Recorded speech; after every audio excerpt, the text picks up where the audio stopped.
Hi, everybody. Welcome to Big Bang Cinema. My name is Isaac. I know what a hybrid class is, Anderson. I'm Tyler Keene. I just figured out what it was. Yes, he did. And this is a movie show where we talk about movie news. Movie reviews. And every single thing in between. I swear before I thought a hybrid class had something to do with like lions and tigers. You just thought you were going to save on gas if like you did ligers, something like that. Yeah, I was very confused. Okay. Well, at least now you know. And everybody at Nash Community College knows.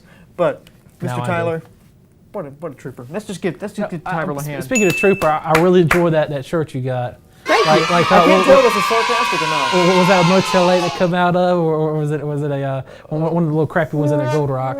Well, it was a gift. Let's put it that way. From the hotel or the motel? I just ripped it off. We're getting new wallpaper. You want any of this? Yeah, I'll take it. Thank you. It was like how a chef makes a special. It's just on my shirt. But anyway, speaking about a conglomeration of random things together that most likely you'll spend too much money on, Apple TV is coming out with a $5 streaming service package. What? Oh my gosh, you tell me somebody else is starting a streaming service? Well, we talked about Apple TV in the past. Apple TV is pretty much, actually Apple TV Plus, sorry, trademark.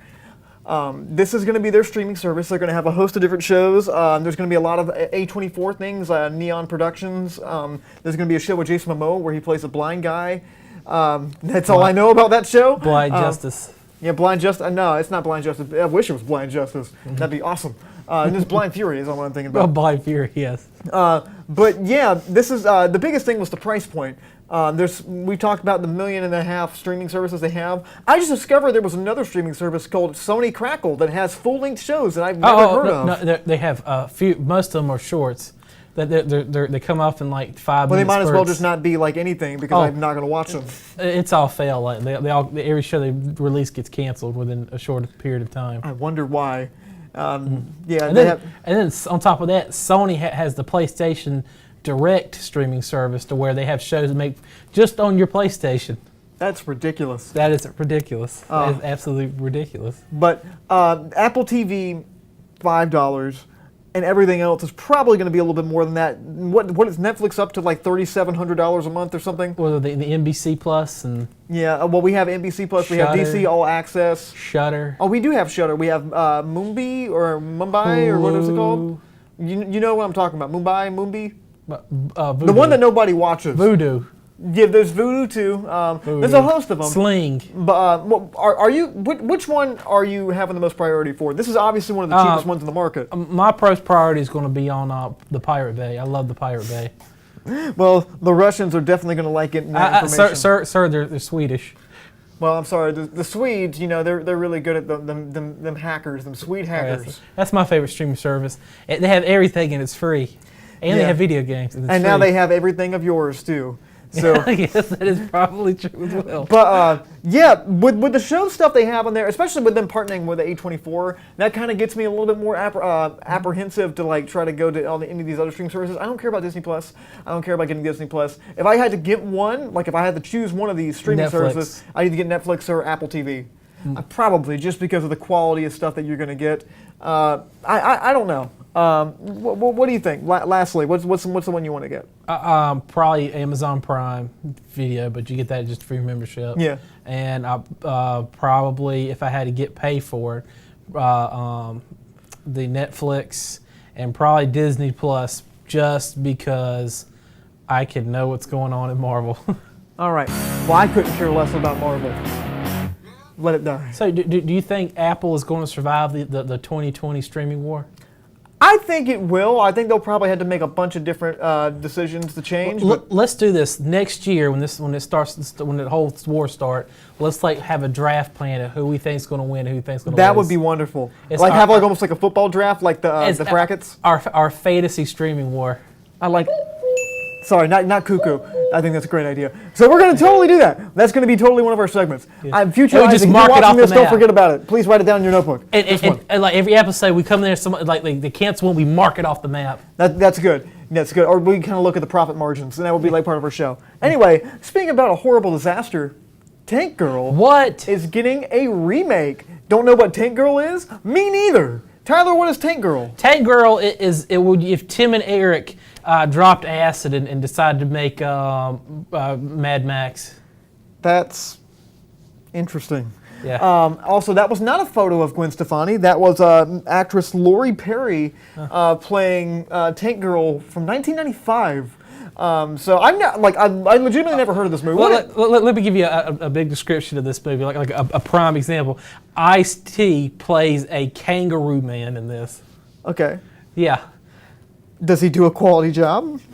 He plays Ice-T. I imagine Ice-T is a kangaroo, so it's like every day it was like his first day of being a kangaroo. So that's pretty much what it was like. Every minute was his first day of being a kangaroo. Y'all, man, I'm a kangaroo. So Okay. that was it, man. That's the movie. Yeah, and I think Naomi Watts was in it too. And what's his name? Jet Girl. Yeah, whatever. But they found the director. It was announced that Margot Robbie was going to be in this movie. I think Margot Robbie's pretty good casting for this. So look, who's the director? You're not going to know who he is. I'll tell you what he's made, though. Okay, you want to take a guess who it is? I'm gonna give like possible like a description. Okay. They were scraping a barrel, and he was probably one of those little wood shards that come up from the bottom. Is that what it was? Got him. Got him. That's exactly where they found him. Actually, it's a gentleman named Miles Joris Paffiet, I think his name is. This guy, that looks like he just got out of Burning Man. Yeah, he directed a movie called Dreamland. Do you know what Dreamland is? Dreamland. It's a movie. No. Well, you can check that one out. I imagine it's on video on demand or something like that. But I believe Margot Robbie was a big proponent. She's a producer of this film, and she really wanted this, and apparently she really wanted her furry sidekick to be in it too. So, are you excited about this whatsoever? Actually, I don't. I'm glad the movie was like forgotten in time. I feel really bad somebody dug it up.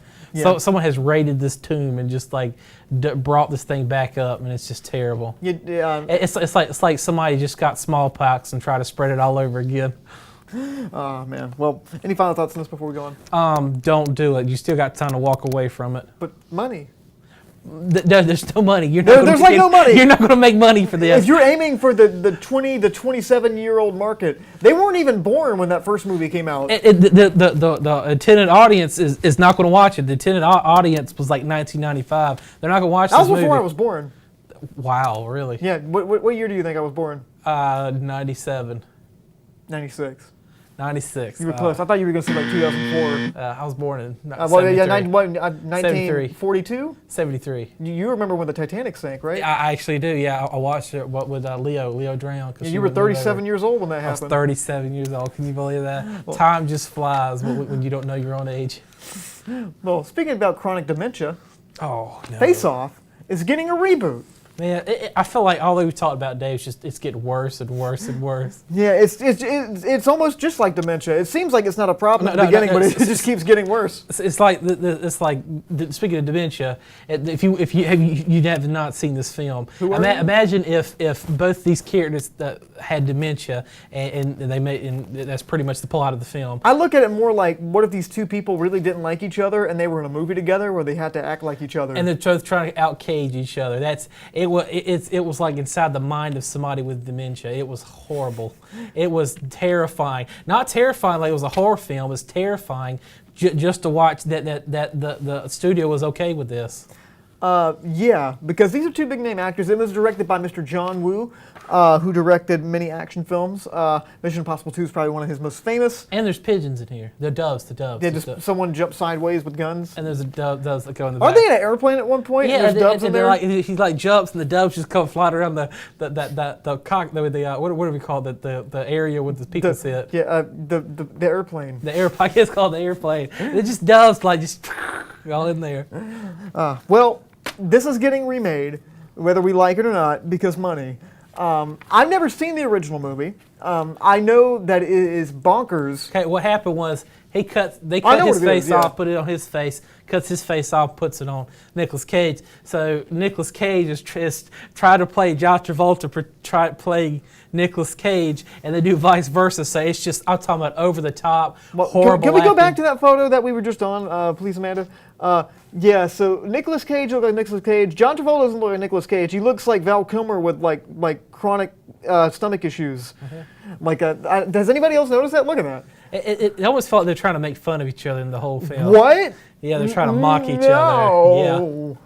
And it was bad. It was just it's a prime example of how aliens would think humans behave. That's a Neil Breen film, buddy. That is a Neil Breen film. Okay, so since they're remaking this, who do you want to play these characters? Well, I said Javier Bardem and Jeffrey Dean Morgan because he did the face-off. You still can't tell who's who. That'd be pretty funny on that part. And you had a good one. Yeah, this is probably what's going to happen. Whoa!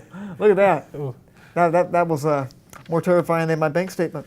But I believe that Mr. Dwayne "The Rock" Johnson and Kevin Hart will be in this film together. So I just imagine they switch faces and you see But then all of a sudden he shrinks like a whole foot. 2 whole feet, man. 2 whole feet. It's just his actual feet. He just shrinks That's that just much. the best. Kevin Hart, and he's got The Rock's face, and The Rock is like this tall. They're probably And Kevin Hart is like 6'8", and he's got that's the image that we painted. it's a comedy film. Thank you. You all right? Yeah, I'm good. Oh, Do you need to take your diabetes medicine? gosh. I'm like, there's pick clips of the movie flashing through my head, so they're going through the regular movie tropes, and it's just like a little tiny rock and a 6-foot Kevin Hart. They'll probably do some stupid CGI on it to make it look terrible. But Matt Mason crying, from really. Mattel is getting a movie. Thoughts? Who is Matt Mason? Who is that? Who is that? Exactly. Matt Mason is a Mattel character. He's a toy. I've written some stuff down about him. You okay? Yeah, I'm good. All right, good. We haven't had that since Mr. Harry Hole appeared on one of our movie reviews. His name was Harry Hole. Just keep talking. Just keep talking.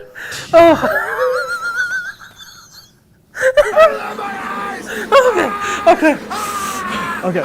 Sorry, I was doing a host of sound effects. Are you gonna throw up? Look, I might. Okay. So yeah, Matt Mason. He lived and worked on the moon. Okay. Okay. All right. Okay.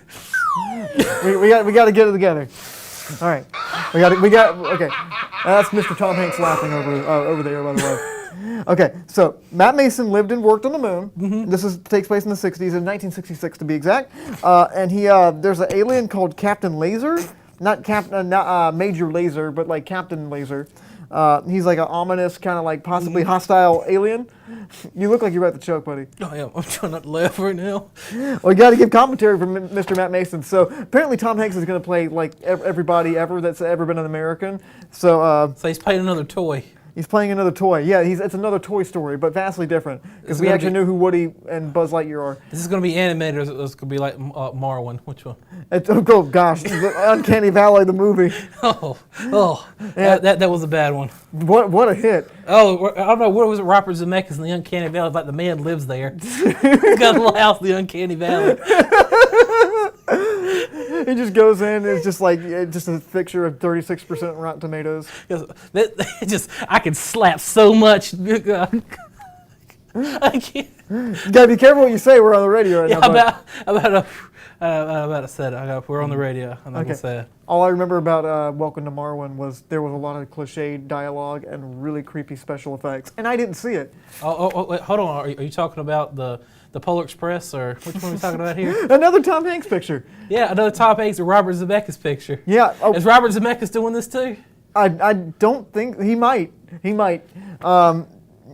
That's a good possibility. I didn't even think about that. But yeah, maybe makes the world know who Matt Mason is, considering nobody else knows who Matt Mason is. I kind of knew who he was, but not really. But yeah, are you excited about this whatsoever or not? I have no idea. It's a Tom Hanks picture where he's playing a spaceman and he's going to be fighting an alien. Or like be doing. Hopefully they'll go in a more like cerebral direction, but it's a toy movie. Wait, hold so on. probably This is not. Mattel, right? This is a Disney movie. Mattel got bought by Disney. Oh, they did? Yeah. Oh my goodness. Well, no, Mattel. Who makes Transformers? People with mental handicaps. Oh, the toys. Not the movies. The toys. I don't know. Is it Hasbro? Hasbro got bought by Disney. Okay. Well, they say that's actually what you say when you see the movie. And like, is that movie got a lot of cool stuff? It has, bro. It has, bro. Yeah. Okay, well, apparently that one's not as funny as the Yeah. other one. Anyway, guys, thank you so much for watching so far. If you have any comments, questions, or concerns, you can leave a comment at facebook.com/Studio67NCC. I'd love to hear what you guys have to say about it. But anyway, we're going to take a really quick break so Tyler can continue laughing. And we're going to be right back. Stay with us. MAIL is a leadership organization that focuses on mentoring young men to achieve leadership. and success. We help. We learn, We work. we lead.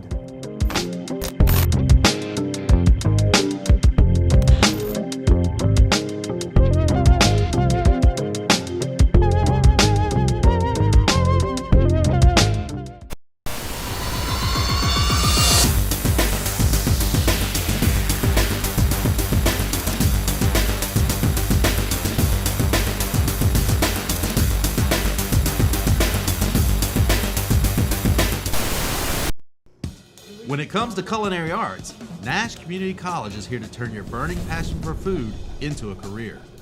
Our chefs, with over 70 years of highly qualified industry experience, are here to point you in the right direction, teaching and handing down classical culinary techniques that will improve your skills and help you cut your way into the food industry. Gain invaluable experience, vital to cooking and preparing delicious food, served in a personal and creative environment. To learn more about the Culinary Arts program, visit nashcc.edu. From the streets. For the Guys, streets. how you doing? This is Isaac. I know what a hybrid class is, Anderson. I am Tyler Keene. And we saw a movie this week that a lot of people have been talking about.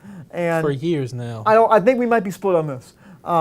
So, Tyler, what's the movie we saw this week? It, Part 2. Chapter 2. Chapter 2. The other half of the book. Well, it's not. There's like 400 chapters in the book, man. The like second part of a man on copious amounts of drugs writing Yeah. this book. Well, Stephen King plus cocaine equals all of his books. Yeah, it's like 976 pages, and it doesn't make a whole lot of sense. But they made a movie about it, and people were excited about it because you know what that is. Tyler, what is It Chapter 2 about? You remember the first one? The first It? Made them all adults. I thought you were going to say it's about 2 hours and 47 minutes. Yeah, with that. Flashbacks. Okay. Well, it's 2 hours and 40 minutes and 2 hours of flashbacks. Yeah, it feels like they could have just combined both of them into this movie. You know what I mean? It'd been like a 6-hour movie. No, they could have condensed it down like into 3 hours. I like a lot. Okay, so I'm just gonna say right off the bat, I wasn't crazy about this film. I didn't hate it. I wasn't in love with it. I like a lot of things about it. It's like I said, it's like most of my relationships. I like a lot of things about it, but for the most part, it was really disappointing. Tyler, what do you think? To me, there was parts I really liked, those parts I really didn't like, and those parts I couldn't understand why it was in there. That's what women say about me. It's okay. But for the most part, I think we should get into like kind of what we like and what we didn't like about this. Well, we're probably gonna do a little bit of spoilers of what I liked. Okay, so should we wait on for spoilers? I feel like people watching, we should wait a little bit for spoilers. Try to keep it. Because I was just going to characters' names, because Okay. I thought Bill Hader's Richie. I thought amazing. I'm talking about fantastic. He did pretty great. Yeah, I liked him a lot. And, the guy who played Eddie, he was. If you imagine that kid as adult, that's who it would be. And the casting's really great. He talked. He sounded like him. He talked just like it's like he channeled that kid. James McAvoy. I kind of forgot he was in the movie after I saw it. Jessica Chastain did a good job. Really enjoyed Jessica Chastain in it. Yeah. Well, everyone's like, oh, the part where they're all adults is boring. I didn't really think it was boring. I thought it was more just really inconsistent. Well, the only problem is that when they're adults, there's not a lot of material there. Yeah, I mean, so the premise of the movie is like they've been away from each other for like 27 years. They all have the career paths. Also, that was really interesting. They're all like wicked successful. That is, except for Stanley, because he's dead. Well, spoiler alert. I'm sorry, spoiler. Spoiler alert for It Chapter 2. I know, like, what was his name? The other guy was a librarian. Yeah, one of them was, Richie's a stand-up comedian now, which makes total sense. James McAvoy is a screenwriter that has, like, he writes books and he writes sucky endings, which is kind of like a meta thing for Stephen King. This is slight spoilers for It Chapter 2, by the way. So Eddie kills himself at the beginning of the movie. No, Stanley. Stanley kills himself, sorry. Eddie, I think Eddie's like a what is he? He's a risk. Risk analysis person. And I think Ben is like a world famous sought out architect. Yeah. And Jessica Chastain, Beverly. She just gets beat by her husband. Well, she's a fashion designer. Oh, she is? She's I a big didn't know fashion- that in the movie. Does a big house, man. She's a fashion. Oh yeah, but designer. I noticed she had a massive house. Yeah. But I thought it was really interesting. They carry things over from like their childhood. Eddie marries a woman that's just like his mother, completely And- overbearing. Played by his mother. Oh, it is? The woman who plays his mother is the same woman who played his wife. That's nuts. Yeah. That's great. And Jessica Chastain's Beverly is married to an abusive man, just like her father. Yeah, she's pretty much married her father. They all pretty much married their parents. And then, like, you see things carry over into their life and everything. Repetition. Yeah, and what's his Repeating. name? What's this guy's character's name? It was Ben. No, it wasn't Ben. Is was it fat Mike? kid.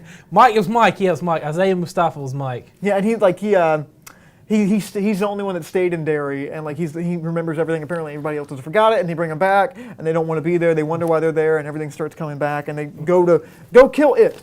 And all the character stuff with them was pretty good. I thought it was really inconsistent in the way it was written and the way it was executed, because sometimes it was like funny, other times it was like really dark and serious, other times it was sarcastic, and it just kept jumping. The pacing was so off in this movie too, which was a big problem. It kind of went, and there was also like a bunch of scenes where I felt like the studio was like, we need a scary scene. How about we get like a CGI Paul Bunyan to like run around and like get annoying for like 20 minutes? So the thing about it is a lot of stuff they didn't make it in the first one, in the first part of the book, made it into this one. Like I love the part where the people are out there in front of Paul Bunyan. Yes. Oh, that was great. Well, everyone's hopping around him, yeah. And like it's sitting on top of it with the balloons. I'm like, oh, that was great. That's horrifying. That's scary. Yeah, and just like it was so many disconnected little things. Like, oh, more happened. You know, I just didn't care. The flashbacks to the kids and everything were kind of neat. I liked a lot of that. Yeah, the character stuff was definitely a strong suit. I don't care about Pennywise. Pennywise was probably the weakest part of the movie. His performance is great. He wasn't in it a lot either. Yeah, you're right. He was. Again, there's so much to shove into this movie, and you could have cut out a lot of this stuff. And there's also a lot of scenes that I didn't find any of this movie really scary whatsoever. It was more just kind of like annoying, where it was like the when you're supposed to be scared, and that's just like the cheapest, stupidest thing ever. To me, there was some scary. The part about the bleachers that did scare That me. was like really well executed scene. And it was very creepy. Like all the scenes when they go off and like get their individual memento, like I didn't find any of that stuff scary. It felt like so tacked on and like so it felt like deleted scenes almost.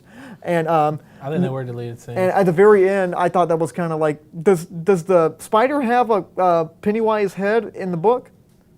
No. No?